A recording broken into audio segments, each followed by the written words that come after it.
మరి ఇవన్నీ ఏంటి? ఫేక్ సృష్టించబడినయా? ఆర్టిఫిషియల్ ఇంటెలిజెన్స్ తో చేశారా? వారి ఇంట్రెస్ట్ ఏంటి అంటే ఎవరుండి దీన్ని నడిపిస్తున్నారు?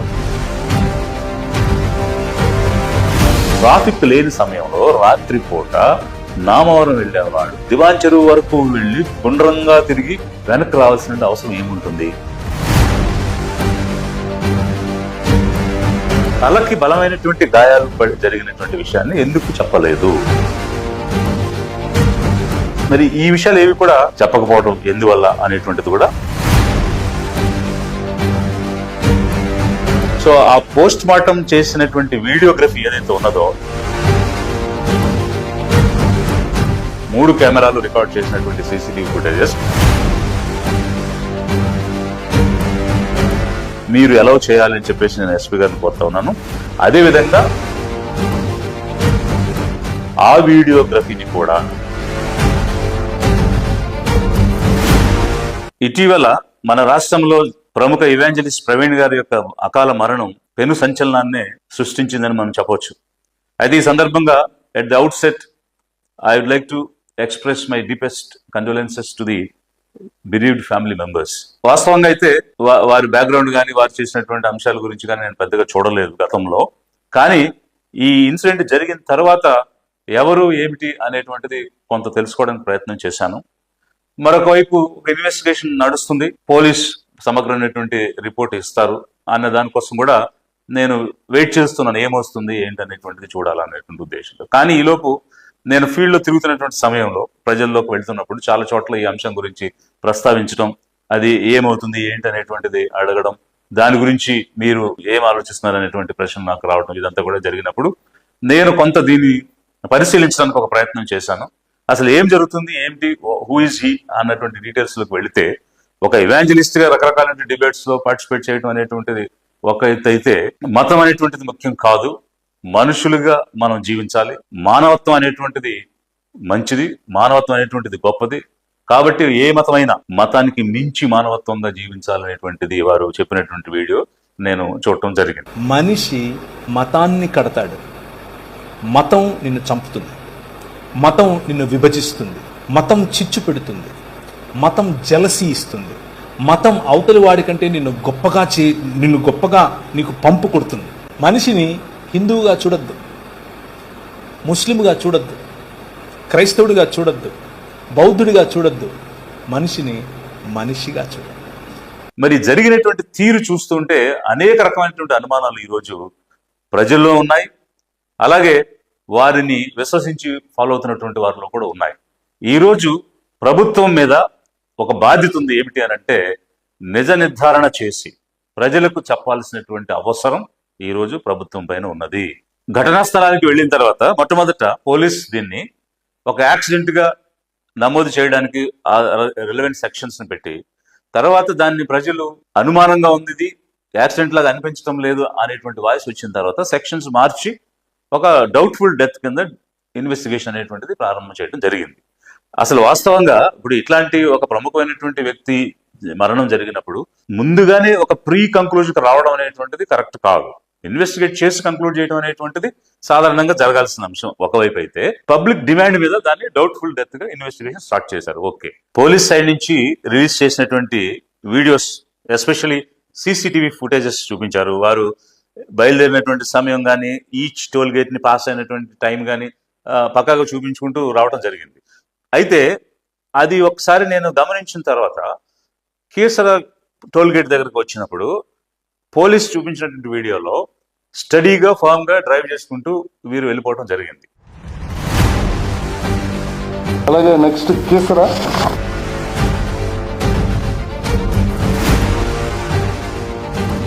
ఇది స్లో మోషన్ లో ఉంది, మనం కనిపించడానికని చేయబోదు.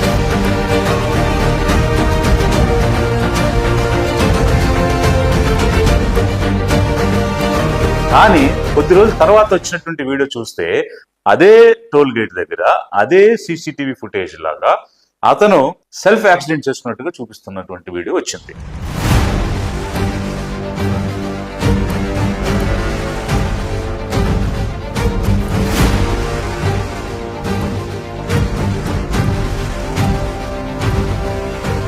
అది పోలీసు మిస్ అయ్యారా, లేక కావాలని చూపించలేదా, లేదు ఒకవేళ అది నిజమే అయితే పోలీసుకు దొరకని వీడియో వీరికి ఎలా దొరికింది, అది ఒక ఆర్టిఫిషియల్ ఇంటెలిజెన్సా లేదు వాస్తవమా అనేటువంటిది ఒకవైపు పోలీసు నిర్ధారణ చేయలేదు. వారిచ్చిన దాన్ని మనం అఫీషియల్ గా తీసుకున్నప్పుడు మరి ఇవన్నీ ఏంటి, ఫేక్ సృష్టించబడినయా, ఆర్టిఫిషియల్ ఇంటెలిజెన్స్ తో చేశారా? ఒకవేళ అలా జరిగి ఉంటే దీనిలో వాళ్ళ ఇంట్రెస్ట్ ఏంటి, ఎందుకు చేయాల్సి వచ్చింది? ఒకవైపు ఇన్వెస్టిగేషన్ జరుగుతుంది, ఒకవేళ అది యాక్సిడెంటా కాదా అనేటువంటిది తెలుస్తుంది. మరి కొత్తగా కొన్ని శక్తులు తయారైపోయి, కొన్ని గ్రూపులు తయారైపోయి రకరకాల వీడియోస్ ద్వారా ఒక క్యారెక్టర్ అసాసినేషన్ చేసుకుంటూ అందుకే చనిపోయాడు, అందుకే యాక్సిడెంట్ అయింది, తాగుతూ వెళ్ళాడు, తూలుతూ వెళ్ళాడు, పడిపోయాడు అనేటువంటి అంశాలను తీసుకురావడంలో ఉన్న ఉద్దేశం ఏమిటి? ఈ వెస్టెడ్ ఇంట్రెస్ట్లు ఎవరి, ఎందుకు ఈ విధంగా జరుగుతుంది? ఇలా జరుగుతున్నటువంటి సమయంలో అపోహలు అనుమానాలు పెరుగుతున్న సమయంలో ఒక క్లారిఫికేషన్ అనేటువంటిది డిపార్ట్మెంట్ నుంచి కూడా రావాల్సిన అవసరం ఉంది. అది కూడా రావడం లేదు, మరిన్ని అనుమానాలు క్రియేట్ అవుతున్నాయి. ఇంకోవైపు కొన్ని ఛానల్స్ కూడా తీసుకుని ఇది యాక్సిడెంట్ అని ప్రూవ్ చేయడం ప్రయత్నం చేస్తున్నాయి. వారి ఇంట్రెస్ట్ ఏంటి అంటే ఎవరుండి దీని వెనక నడిపిస్తున్నారు అంటే, ఒకవేళ హైడ్ కిల్లర్స్ ద్వారా జరిగిందా, ఎవరైనా పనిగట్టుకుని ఒక స్కెచ్, ఒక కాన్స్పిరసీ జరిగిందా, ఇది ఎక్కడ బయటకు వస్తుందో అని కన్ఫ్యూజన్ క్రియేట్ చేయడానికి ఇన్ని వీడియోలు వచ్చినాయా, ఇవన్నీ కూడా రకరకాల అనుమానాలు ప్రజల్లో ఉన్నాయి. ఇవన్నీ కూడా ప్రభుత్వం నుంచి, డిపార్ట్మెంట్ నుంచి క్లారిఫై చేయాల్సిన అవసరం ఉన్నది. పోలీస్ ఇచ్చినటువంటి ఇన్ఫర్మేషన్ ప్రకారం నామవరంలో ఒక సైట్ కొనుక్కున్నారు, అక్కడ ఏదో కన్స్ట్రక్షన్ యాక్టివిటీ కోసం ఆకాష్, జాన్ సమ్ నేమ్స్ చెప్పారు, వాళ్ళకి తెలుసు అక్కడికి వెళ్తున్నారని. మరి సాధారణంగా ఏలూరు వైపు నుంచి కొవ్వూరు మీదుగా వెళ్ళేవారు ఎవరైనా నామవరం వెళ్ళేవాళ్ళు టౌన్ లో నుంచి వెళ్తారు. అందులోనూ మోటార్ బైక్ల నుంచి వెళ్ళేవాళ్ళు రైల్కమ్ రోడ్ బ్రిడ్జ్ యూజ్ చేసుకుని నామవరం వెళ్ళడం అనేటువంటిది సహజంగా జరిగేటువంటి అంశం. బైపాస్ లో వెళ్దాం, ట్రాఫిక్ ఉండదు అనుకుని 4 వీలర్స్ లో అట్లా వెళ్ళేవాళ్ళు వెళ్ళొచ్చేమో.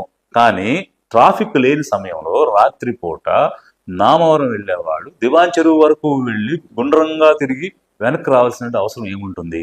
అది కూడా 430 కిలోమీటర్లు ట్రావెల్ చేసి వచ్చి ఇంకా 5 నిమిషాల్లో ఇంటికి చేరుకుంటాం కదా అనుకున్న సమయంలో డెస్టినేషన్ రీచ్ అయ్యే ముందు యాక్సిడెంట్ అయి చనిపోయాడు అనేటువంటిది, ఇవన్నీ కూడా చాలా అనుమానాలకు దారితీస్తూ ఉన్నాయి. అంతేకాకుండా మరి అక్కడ ఉన్నటువంటి చూసినటువంటి వాళ్ళు, అంటే బాడీని లిఫ్ట్ చేసేటప్పుడు కానీ, అక్కడి నుంచి తీసుకెళ్ళినప్పుడు కానీ, అక్కడ ప్రత్యక్షంగా చూసినటువంటి వాళ్ళు కానీ చాలా అనుమానాలు వ్యక్తం చేస్తూ ఉన్నారు. అయితే వీటన్నిటికీ నివృత్తి పోలీస్ ఎంక్వైరీ ద్వారా, వారు నిజ నిర్ధారణ చేయడం ద్వారానే వస్తుంది. అంతవరకు మనం ఏది కూడా చెప్పలేనటువంటి పరిస్థితి. ఇవన్నీ కూడా జనంలో ఉన్నటువంటి అనుమానాలు, వీటన్నిటికీ కూడా సరైనటువంటి ఆన్సర్స్ రావాలని ప్రజలు ఎక్స్పెక్ట్ చేస్తూ ఉన్నారు. ప్రిలిమినరీగా పోస్ట్ మార్టం కి సంబంధించినటువంటి ఇన్ఫర్మేషన్ ని SP other police officers present చేసినప్పుడు బాడీకి సంబంధించి ఫేస్ మీద ఉన్నటువంటి గాయాల గురించి మాట్లాడారు. బట్ కీలకమైనటువంటిది తలకి బలమైనటువంటి గాయాలు జరిగినటువంటి విషయాన్ని ఎందుకు చెప్పలేదు? ఎందుకంటే బాడీ లిఫ్ట్ చేసినప్పుడే అక్కడ ఉన్నటువంటి ప్రత్యక్ష సాక్షులు చెప్తున్నటువంటిది భయంకరంగా బ్లడ్ తల నుంచి కారడం, తల భయంకరమైనటువంటి గాయాలకు గురవడం, దాని మీద ఎలాంటి దెబ్బలు లేనటువంటి గీతలు పడినటువంటి హెల్మెట్ పెట్టడం అనేటువంటిది చూసినటువంటి విషయాన్ని చెప్తున్నారు. హెల్మెట్ మాత్రం ప్రొటెక్టివ్ ఉంది, ఏమి చిన్న గీతలు కూడా లేవు. కానీ తల మాత్రం భయంకరమైనటువంటి గాయాలు తగిలి విపరీతంగా రక్తస్రావం జరగడం అనేటువంటిది ఒకవైపు. మరి ఫేస్ లో మౌత్, నోస్ ఇవన్నీ కూడా భయంకరంగా షార్ప్ కట్స్ కనిపిస్తున్న సమయంలో మాస్క్ మాత్రం చెక్కు చెదరకుండా పక్కనే ఉంది. గ్లాసెస్ కానీ మాస్క్ కానీ పక్కనే ఉన్నాయి. అక్కడ ఏ చిన్న దెబ్బ కూడా, చిన్న చినుగు కూడా లేదు. తర్వాత అక్కడ ఏవి కూడా ఈ రిపోర్ట్ లో వారు ప్రజెంట్ చేసినప్పుడు చెప్పకపోవడం ఎందువల్ల అనేటువంటిది కూడా రకరకాల అనుమానాలకు దారితీస్తూ ఉంది. ఇది ఒక వైపు అయితే, సాధారణంగా మెడికల్ ఆఫీసర్స్ ఇచ్చేటువంటి వర్షన్ ఏంటంటే అక్కడ ఉన్నటువంటి వూండ్స్ ని బట్టి, అక్కడ జరిగినటువంటి దెబ్బలను బట్టి, విధానాన్ని బట్టి అది యాక్సిడెంటా లేకపోతే ఏదైనా పనిగట్టుకుని చేసినటువంటి, అంటే ఏదైనా వెపన్స్ అవి వాడి చంపినటువంటిదా అనేది తెలుస్తుంది అనేది ప్రైమా ఫేసీగానే చెప్పగలుగుతాం అన్నది నేను కొంతమంది మెడికల్ ఆఫీసర్స్తో ఇంటరాక్ట్ అయినప్పుడు నాకు ఉన్నటువంటి మెడికల్ డిపార్ట్మెంట్తో ఉన్నటువంటి అనుబంధంతో తెలిసినటువంటి విషయం. అయితే ఇక్కడ షార్ప్ కట్ వూండ్స్ ఉన్నాయి, కాలు కాలింది కానీ ప్యాంట్ కాలలేదు, చెరగలేదు, జారిన చోట ఎక్కడైనా సరే మోకాళ్ళకి, మోచేతులకి రాపిడితో వచ్చినటువంటి వూండ్స్ ఉంటాయి, అవేవి లేవు. షర్ట్ చినగలేదు, ప్యాంట్ చినగలేదు, బైక్ మీద ఎలాంటి గీతలు లేవు. అది కాకుండా మనిషి చనిపోయినటువంటి వ్యక్తి పైన బైక్ పెట్టబడి ఉంది. ఇవన్నీ జనంలో ఉన్నటువంటి అనుమానాలు, రకరకాల ప్రశ్నలు తలెత్తుతూ ఉన్నాయి. వీటన్నిటికీ కూడా సమాధానం చెప్పాల్సినటువంటి బాధ్యత మన ఇన్వెస్టిగేటింగ్ డిపార్ట్మెంట్కి, అక్కడ ఉన్నటువంటి ఆఫీసర్స్కి ఉంటాయి. ఇవన్నీ కూడా ఎందుకు బయటకు రాలేదు అనేది ఒకవైపు అయితే, ఇన్ని రోజులు ఎందుకు పడుతుంది పోస్ట్ మార్టం రిపోర్ట్ రావడానికి? సాధారణంగా 48 అవర్స్లో వస్తుంది. మనకున్నటువంటి సమాచారం ప్రకారం ఆ రిపోర్ట్లో ఏ రకమైనటువంటి ఆల్కహాల్కి యూసేజ్ ఉన్నట్టుగా కానీ, అలాగే ఏ రకమైనటువంటి వూండ్స్ ఉన్నాయి అనేటువంటి అంశాలు కానీ క్లియర్గా ఉంటాయి. బట్ అవేవి కూడా బయటకు చెప్పలేదు. ఒక 2 వీక్స్లో FSL రిపోర్ట్స్ కూడా వస్తాయి, ఫోరెన్సిక్ కూడా వస్తాయి. ఇంతకాలం అయినా కూడా రిపోర్ట్ రాలేదు. ఎందుకు డిలే అవుతుంది? ఉన్నటువంటి అనుమానాలని మరింత తీవ్రం ఎందుకు చేస్తున్నారు?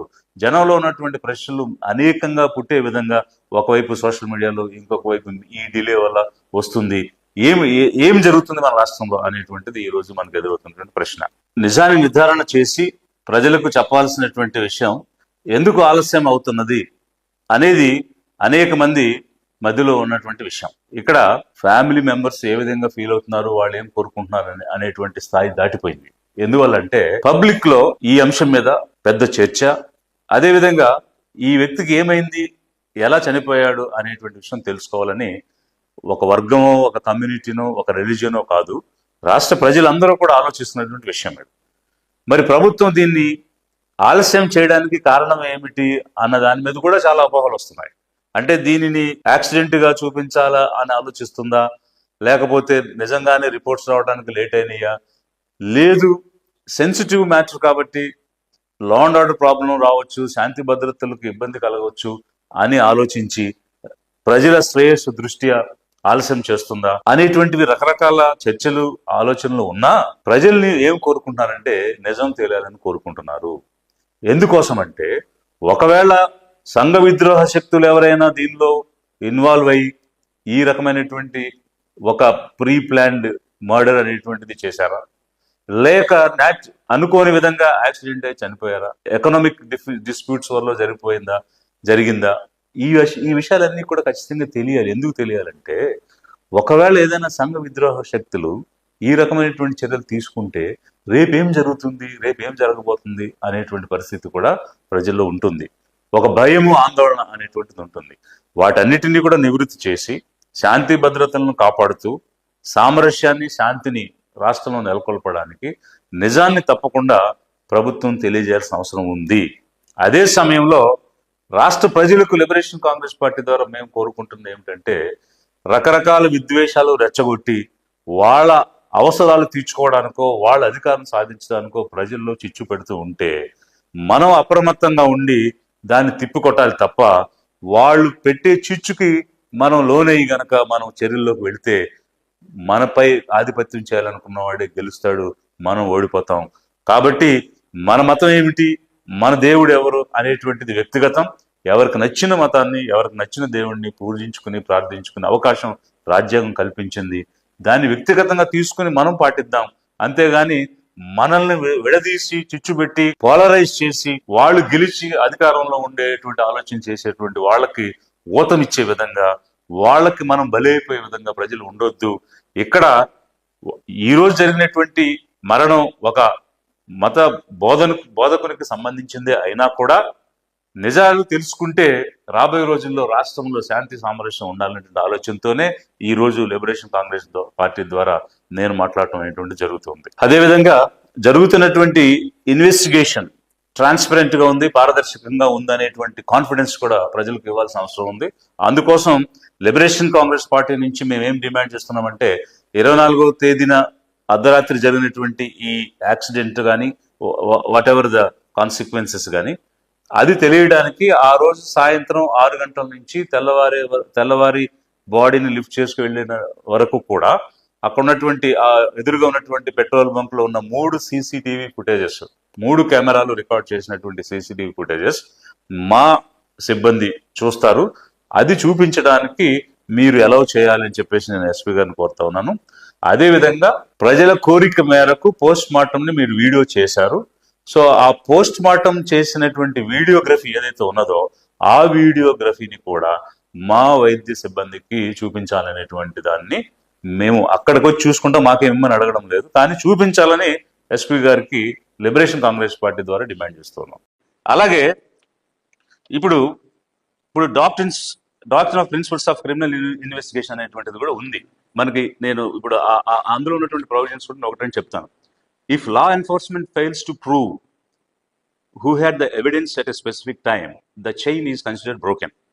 సో ఎప్పుడైతే ఇది కనెక్టివిటీ మిస్ అయిందో, చైన్ బ్రేక్ అయింది అనేటువంటి పరిస్థితి ఒకటైతే, మనకి రెసిస్పా లాకిటర్ అనేటువంటి ఒక ప్రిన్సిపల్ ఉంది. అంటే ఫ్యాక్ట్స్ స్పీక్స్ ఫర్ దెమ్సెల్వ్స్, అంటే నిజాలు తానుగా తెలుస్తాయి, చెప్తాయి.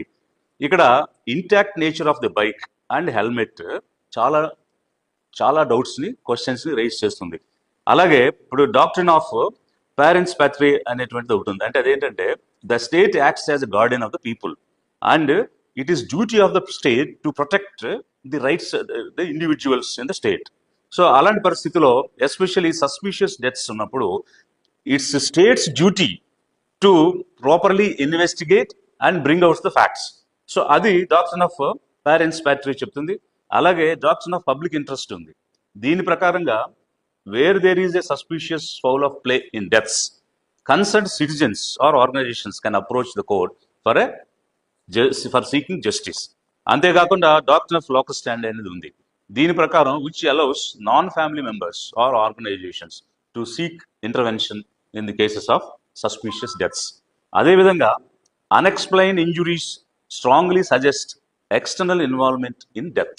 ఇవన్నీ కూడా మనకి doctrines and principles of criminal ఇన్వెస్టిగేషన్లో ఉన్నటువంటి అంశాలు. అంటే ఇక్కడ అన్ఎక్స్ప్లెయిన్డ్ ఇష్యూస్ ఈ సబ్జెక్ట్లో చాలా కనిపిస్తూ ఉన్నాయి. అవి ఎక్స్టర్నల్ ఇన్వాల్వ్మెంట్ ఉంది ఈ డెత్లో అని చెప్పడానికి మనకి ఇక్కడ కనిపిస్తున్నటువంటి అంశాలు. మరి ఇలాంటి సిచ్యువేషన్లో మీరేం చెప్పారు? యాక్సిడెంట్, అది కూడా సెల్ఫ్ యాక్సిడెంట్, ఎవరు గుద్దలేదంటున్నారు, ఎవరు తోయలేదంటారు. మరి అలాంటప్పుడు సెల్ఫ్ యాక్సిడెంట్ జరిగింది. సెల్ఫ్ యాక్సిడెంట్ జరిగితే మరి ఇంపాక్ట్ స్టడీ ఏమైనా చేశారా? ఆ యాక్సిడెంట్ ఇంపాక్ట్ పారామీటర్స్ని స్టడీ చేసి ఏమైనా దానికి సంబంధించినటువంటి సైంటిఫిక్ ఎవిడెన్స్ మీరు తీసుకొచ్చారా? చాలా సిస్టమేటిక్గా చెప్పాం, హై టెక్నాలజీ వాడు, లేటెస్ట్ టెక్నాలజీ వాడడం, వెరీ గుడ్, వాడాలి. కానీ ఎక్కడ చూపించారు? ఫర్ ఎగ్జాంపుల్ బైక్ ఎలా పడింది? రైట్ సైడ్ పడింది. సో ఇప్పుడు ఇండియాలో డ్రైవింగ్ అనేటువంటిది ఎలా జరుగుతుంది? మనం లెఫ్ట్ సైడ్ వెళ్తాం, మన క్యారేజ్ వేస్ అన్నీ కూడా లెఫ్ట్ సైడ్ ఉంటాయి.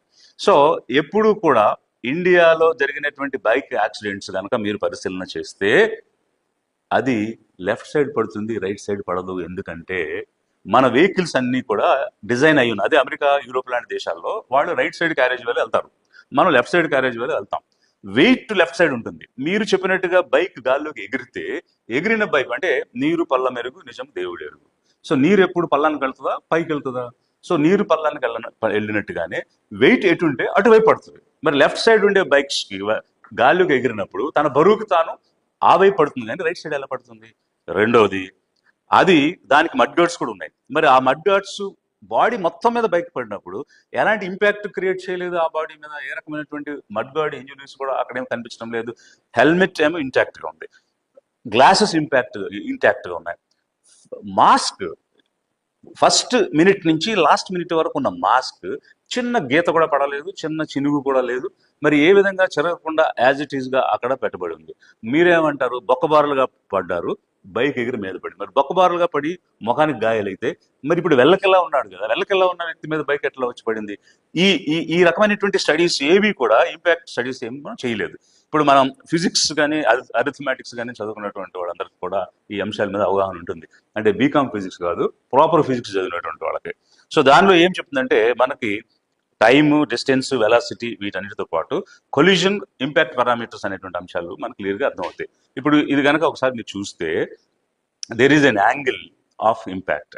సో ఇక్కడ మనకి ఇప్పుడు ఐన్స్టీన్ థియరీ ఉంది, E = mc² అని. అలాగే ఇప్పుడు రూదర్ఫర్డ్స్ స్కాటరింగ్ అనేటువంటిది మనకి జనరల్గా న్యూక్లియర్ ఫిజిక్స్లోను, అలాగే మెకానిక్స్లోను, క్లాసికల్ మెకానిక్స్లోను చెప్పేటువంటి అంశం ఇది. సో దీని ప్రకారంగా ఏ విధంగా అంటే ఇక్కడ రెండు రకాల హెడ్ ఆన్ కొల్యూజనా లేకపోతే ఒక ఆబ్జెక్ట్ని కొల్యూజనా? ఇక్కడ హెడ్ ఆన్ కొల్యూజన్ లేదు, వెళ్ళి ఒక ఆబ్జెక్ట్ని కొల్యూడ్ అవ్వడం జరిగింది.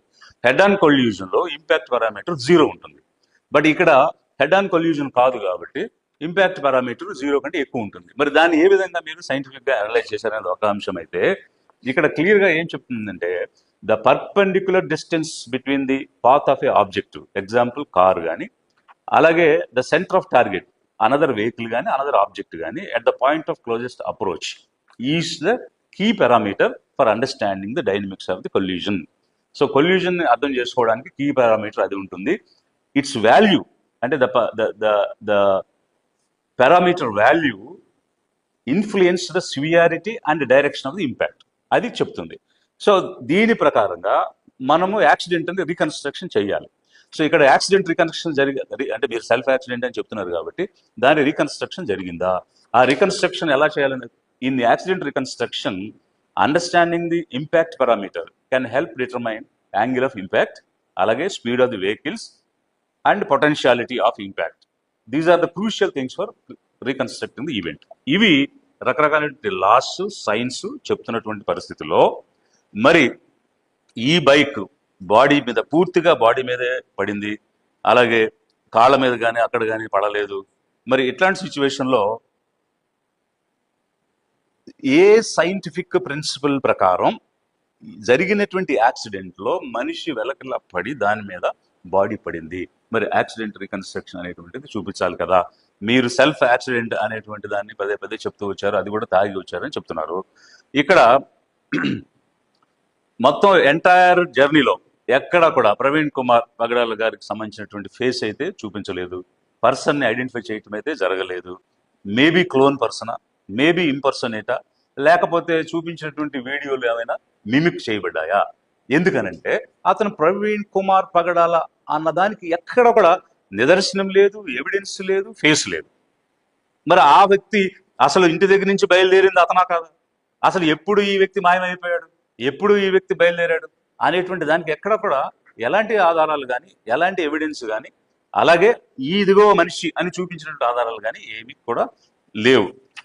అసలు ఫండమెంటల్ గా ఒక ప్రశ్న జనాలందరికీ ఎదురవుతుంది ఏంటంటే, 20 రోజులు టైం తీసుకుని ఇన్వెస్టిగేషన్ చేసి కొత్తగా ఏమి చెప్పారు అనేది ఎదురవుతున్న ప్రశ్న. ఎందుకనంటే ఈ రోజు మీరు చూపించినటువంటి వీడియోస్ కానీ మీరు చెప్తున్నటువంటి విజువల్స్ కానీ ఇవన్నీ పబ్లిక్ ఆల్రెడీ చూసేశారు, వైరల్ అయిపోయినాయి, మన 2 రాష్ట్రాల్లోనూ వైరల్ అయిపోయినాయి. సో సోషల్ మీడియాలో వైరల్ అయిపోయిన వీడియోలు ఉన్నాయి అని పత్రికా విలేకరులు మిమ్మల్ని ప్రశ్నించినప్పుడు మేము ఏ విజువల్స్ అయితే చెప్పామో అవి నిజం కానీ అవేవి నిజం కాదని ఆ రోజు మీరే చెప్పారు.